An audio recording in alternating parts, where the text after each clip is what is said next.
यह धनु लग्न में जन्म लेने वाले एक जातक की कुंडली आपके सामने पेश है।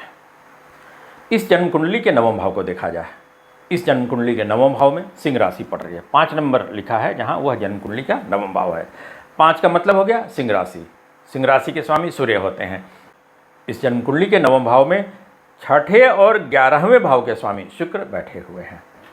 यह छठा भाव हो गया, यह 11वां भाव हो गया। छठे भाव में वृष राशि, 11वें भाव में तुला राशि है। तो वृष और तुला के स्वामी शुक्र होते हैं। शुक्र जन्म कुंडली के नवम भाव में बैठे हुए, यह एक दोष है छठे भाव के स्वामी का बैठना।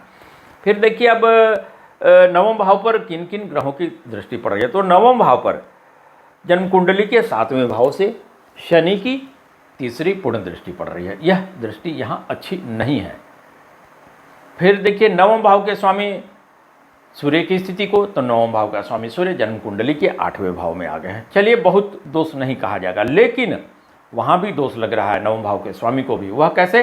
तो जन्म कुंडली के 12वें भाव से, यह 12वां भाव हो गया, राहु की 9वीं पूर्ण दृष्टि सूर्य पर पड़ जा रही है। इसका परिणाम होगा इस जातक को ऑफिस में, दफ्तर में परेशानियों का सामना करना पड़ सकता है। अपने सीनियर से तालमेल का अभाव हो सकता है, बॉस से तालमेल का अभाव हो सकता है।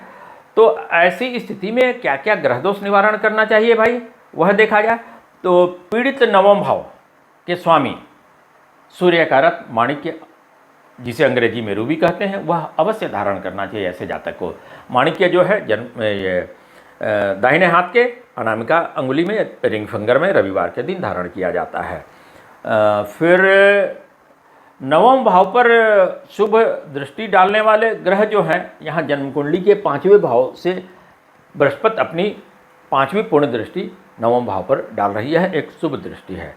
बृहस्पति यहाँ जन्म लगन धनु के भी स्वामी हैं, चौथे भाव के भी स्वामी हैं, त्रिकोण में बैठे हुए हैं, त्रिकोण के स्वामी मंगल के साथ में। तो बृहस्पति की शुभ दृष्टि पड़ रही है नवम भाव पर, तो बृहस्पति को भी बल देना यहाँ अच्छा रहेगा। माणिक्य के साथ साथ यहाँ पुखराज धारण करना भी ऐसे जातक को बहुत अच्छा रहेगा।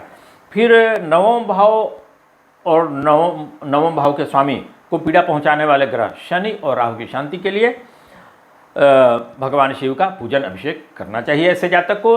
रुद्र अष्टाध्यायी के मंत्रों से भगवान शिव का पूजन अभिषेक करना चाहिए। खड़ंग रुद्राभिषेक करवाना चाहिए।